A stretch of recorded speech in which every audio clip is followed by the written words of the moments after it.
Hello and welcome to the in-depth series section of Drishti IAS. I'm Aisha, and in today's episode we will be talking about the possible decline which can be observed in the production of coffee in India, and this decline is with regard to many factors and the climate changes and the extreme effects of climate changes that we are able to see nowadays, be it floods, be it the heat waves which we observed this year, or the extreme weather conditions. So the probable and the possible decline in the coffee production. So we will be looking at the coffee production and the coffee status of India. So first of all, about the timeline, first we will be looking at the news, then what is the background of coffee in India, then what is the coffee production in India, or the climatic conditions which are required for coffee production, or the Coffee Board of India, and in the end prelims practice question. Topic is of relevance from general studies paper 1, that is geography, that is the climatic conditions which are required, and also with regard to the coffee.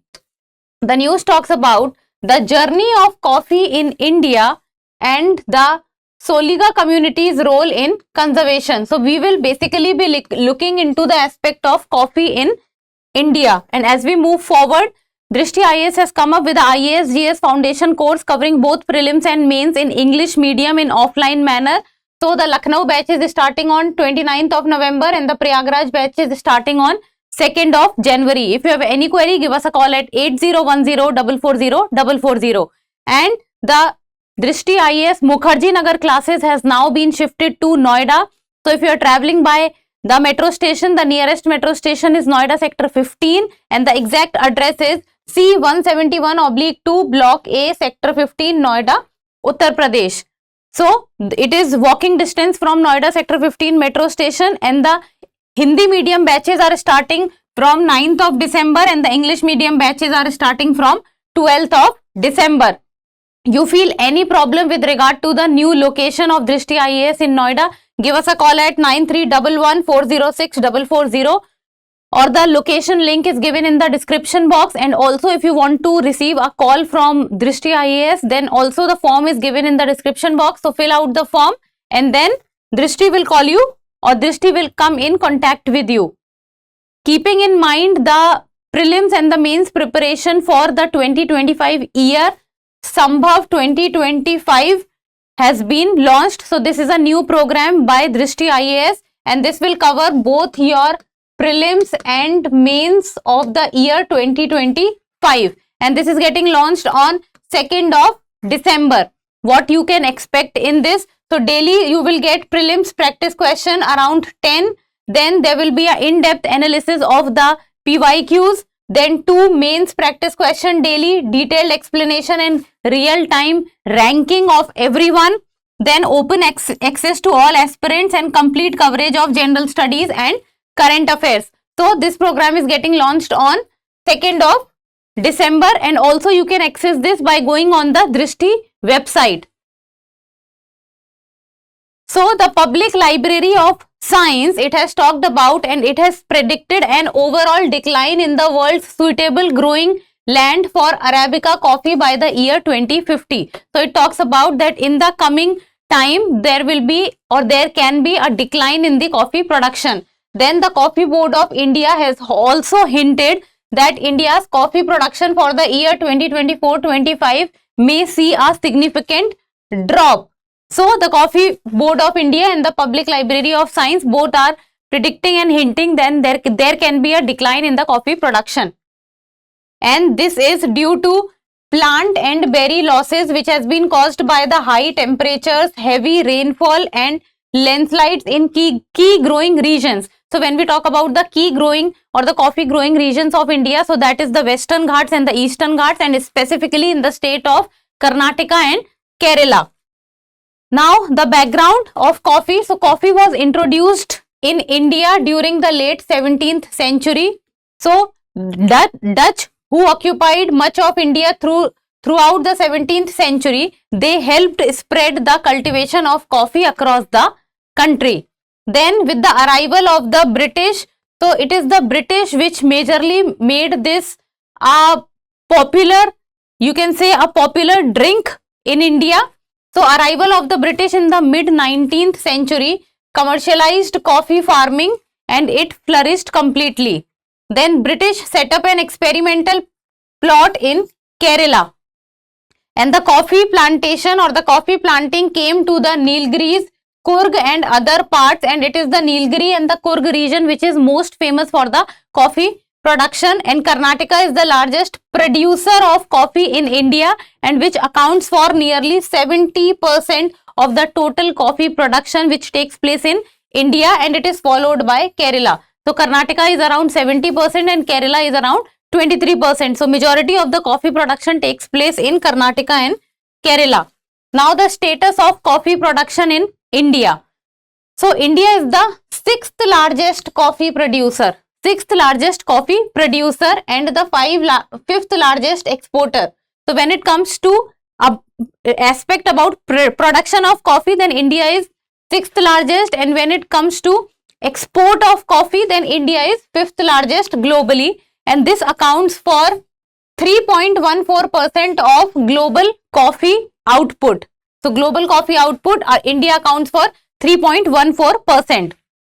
Then around 70% of India's coffee which is produced is exported to outside countries or globally, and around 30% is consumed domestically. So 70% is exported and 30% is consumed domestically, and India is renowned for its high quality coffee varieties.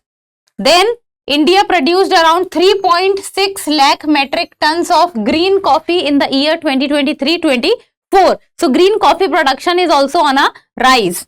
Then coffee varieties in India is basically of two types, that is Arabica and Robusta. So if we talk about Arabica, so Arabica is grown at higher altitude and has higher market value.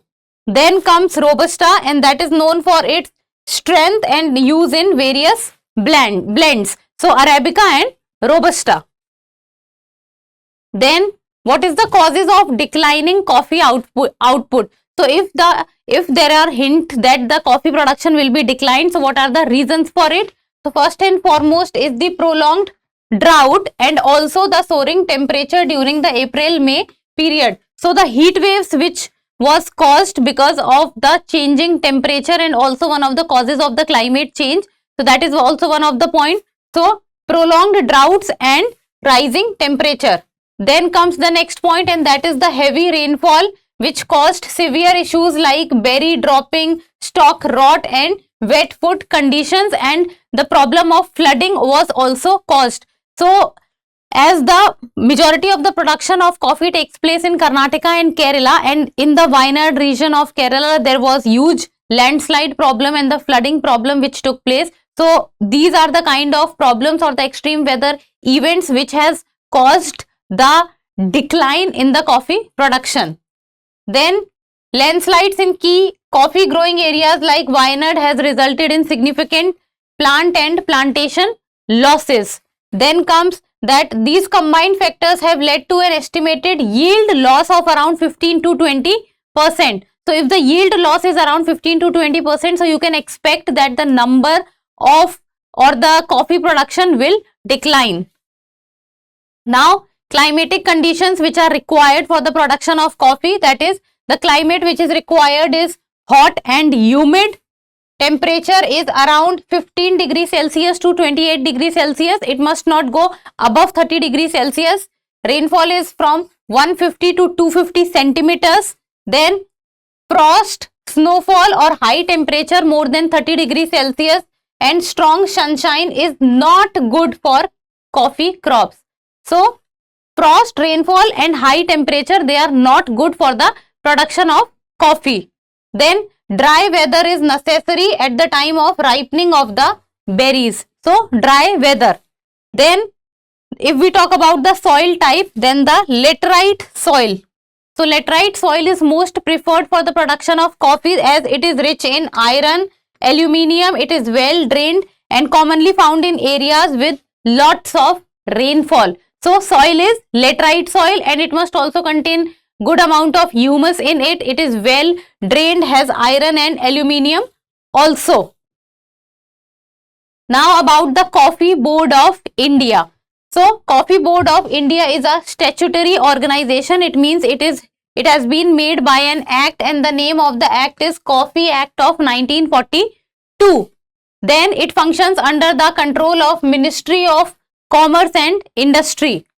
Then the board comprises of around 33 members, including the chairperson, who is the chief executive, and it functions from Bangalore.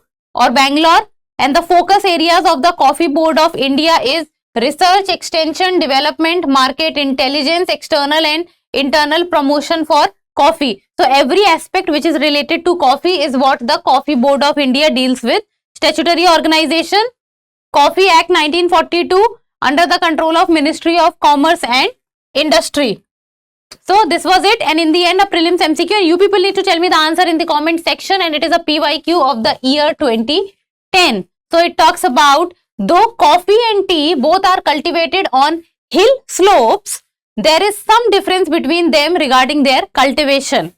In this context, consider the following statements. There are two statements. First, coffee plants require a hot and humid climate of tropical areas, whereas tea can be cultivated in both tropical and subtropical areas. Second, coffee is propagated by seeds, but tea is propagated by stem cuttings only. So you have to talk about the correct statement, and the codes are 1 only, 2 only, both 1 and 2, neither 1 nor 2. So give me the answer in the comment section, and that's all for today. Thank you so much for watching. Till we meet next time, keep reading, keep writing, and keep subscribing to the channel. Thank you.